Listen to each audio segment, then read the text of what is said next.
안녕하세요. 닥터왕 성의학연구소의 닥터왕입니다. 스포츠 경기에서 흔히 끝날 때까지는 끝난 게 아니다, 이런 명언이 있습니다. 유발성 전정통과 외염유가종결성과 같은 성교통 질환으로 고통받고 있는 환자들에게도 이 말이 대조적으로 또 적용될 수 있습니다. 힘들게 어렵게 약물 치료를 하고 통원 치료를 했는데 이게 세월이 지나서 다시 정상이 재발되는 그런 환자들이 종종 있을 수 있습니다. 왜냐하면 이 질환은 여러 가지 체질적으로 또는 유전적으로 또 여러 가지 어떤 면역학적인 원인에 의해서 질환이 발생하기 때문에 그러한 조건이 상존하는 이상은 계속 재발의 가능성은 언제든지 있기 때문이죠. 유발성 전정통은 1987년도에 처음 알려지기 시작했습니다. 그때 당시에는 외음부 전정염이라고 했고 프레드리히라는 학자에 의해서 소개됐죠. 그래서 코튼 티윕으로 전정부를 자극했을 때 심한 압통을 느낀다든지 아니면 전정부에 발적이 나타난다든지 또는 삽입 선교를 해서 페니스가 질 안으로 삽입되거나 질경을 삽입하거나 또는 탐폰을 삽입할 때 심한 통증을 느끼는 이 세 가지 조건이 있을 때 외음부 전정염이라고 불렀었고 지금은 이제 유발성 전정통이라는 용어로 부르고 있습니다. 그리고 외염유가종결상은 질 입구의 6시 부위에 성교 후에나 또는 배변을 할 때 힘을 주고 난 이후에 질 입구의 6시 방향이나 회음부에 열상이 생기는 질환을 말하죠.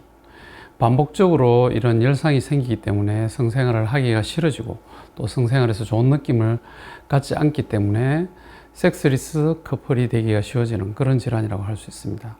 시간이 지나면서 외음부의 회복적 구조의 변형이 오게 되죠. 그래서 소음순이 아래쪽으로부터 점차 흡수돼서 사라지고 질 입구가 좁아지고 또 음액에는 음액포피와 음액기두가 유착되는 음액포피 유착증이 발생해서 음액기두가 포피 아래쪽으로 숨어버리고 하는 이런 변화가 나타나게 됩니다. 시간이 지나서 아주 많이 흐른 뒤에는 외음부암이 생길 확률도 올라가게 되죠. 그래서 이런 질환들은 여성들에게 굉장히 고통을 주게 되고 삶의 질을 떨어뜨리는 질환인데요. 이 질환을 치료하는 과정도 힘들고 치료하기도 힘들지만 치료하고 난 이후에 다시 이 재발을 하게 되면 굉장히 환자들에게는 실망감을 주고 또 절망을 초래하게 되죠. 그러면 이런 환자들, 재발하는 이런 경우에는 어떤 방법으로 또 치료를 해야 될까요? 크게 두 가지 옵션이 있습니다. 첫 번째는 다시 약물 치료를 하는 것이죠. 이미 치료를 한번 했기 때문에 이 환자들에게 어떤 약물이 더 효과적이고 어떤 용량을 사용했을 때 어떤 약물의 조합으로 치료를 했을 때 빨리 증상이 사라질 수 있다는 것을 이미 알고 있기 때문에 재발하더라도 크게 걱정할 건 없습니다. 단지 이제 재발을 했기 때문에 이게 얼마든지 다시 나타날 수 있다는 그 질환에 대한 병식을 환자 스스로가 가지고 있어야 됩니다.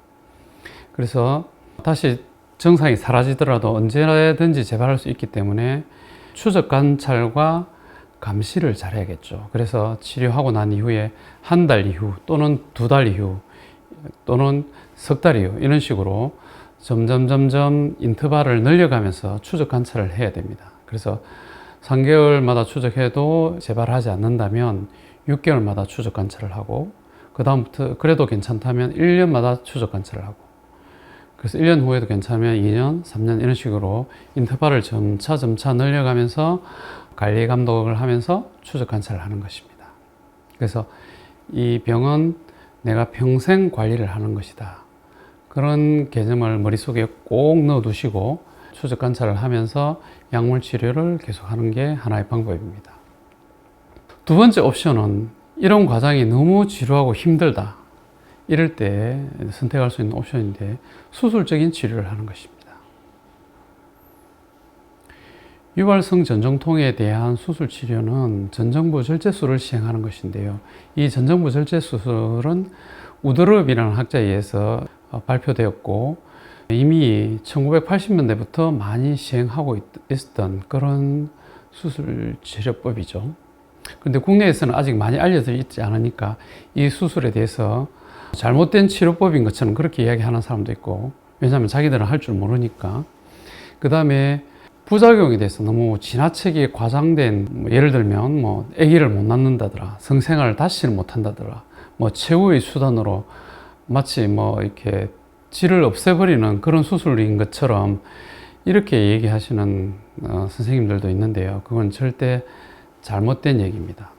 전정부 절제술은 미국이나 이런 유럽이나 이런 선진국에서 많이 시행하고 있는 수술이고, 저희 병원에서도 10년 전부터 많이 수술을 시행했고, 이 수술을 시행하고 임신을 잘하고 아기까지 낳고 아기 엄마까지 되신 분들이 후기를 저희 병원 홈페이지에 올려주신 케이스도 많이 있습니다. 여러분들 찾아보시면 됩니다. 그래서 굉장히 안전한 수술법이고 부작용도 그렇게 심각한 부작용은 거의 없습니다. 수술을 시행한 환자들 중에서 10명 중에 한두 명 정도로 바톨린샘의 입구가 전정부에 위치하고 있기 때문에 그게 이제 간혹 막혀서 바톨린샘 낭종이 생길 수도 있는데, 이런 경우에는 바톨린샘 낭종을 수술하는 바톨린샘 낭종 주대 수술이라는 간단한 수술로서 이런 부작용을 쉽게 치료할 수 있습니다.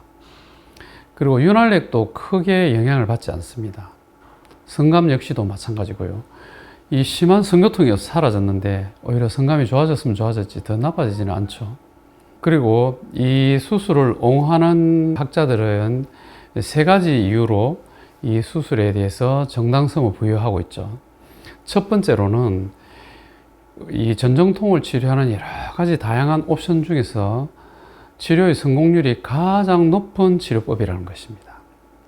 그리고 두 번째로는 이게 가장 완전한 치료법에 속한다는 것이죠. 그래서 통증을 완전히 없애고 정상적인 성생활을 되돌아갈 수 있는 완전한 치료법의 하나라는 것이고, 세 번째로 정당성을 부여하는 이유는 이 치료법이야말로 재발의 가능성을 차단할 수 있는 가장 확실한 방법이라는 것이죠. 왜냐하면 이 통증이 발생하는 전정부를 아예 없애버리기 때문입니다.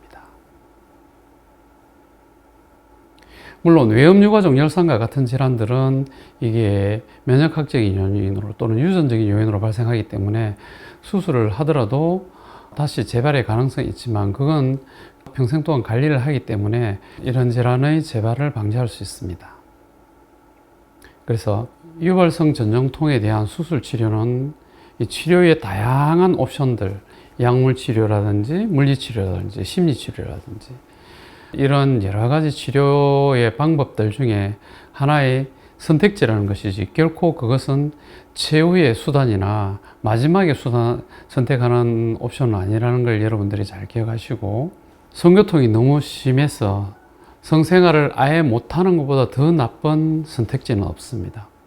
그렇게 된다면 여러분의 사랑하는 연인과 관계도 깨어질 뿐만 아니라, 만일 결혼한 커플이라면 이 가정이 깨어질 수도 있는 그런 부작용이 있거든요. 그거보다 더 나쁜 선택지가 어디 있을까요? 그래서 반복적으로 재발해서 고생하시는 분이라든지 아니면 약물 치료에 실패해서 치료가 안 돼서 고민이신 분이라면 수술 치료를 선택하는 것을 결코 주저해서는 안 됩니다. 이런 치료를 시행하고 있는데 혹시 궁금하신 내용이나 궁금하신 부분이 있다면 아래에 댓글로 남겨주시면 제가 정성을 다해서 댓글을 달아드리도록 하겠습니다. 이상 닥터왕 성의학 연구소의 닥터왕이었습니다. 오늘 얘기도 여러분들께 도움이 되셨으면 좋겠습니다. 감사합니다.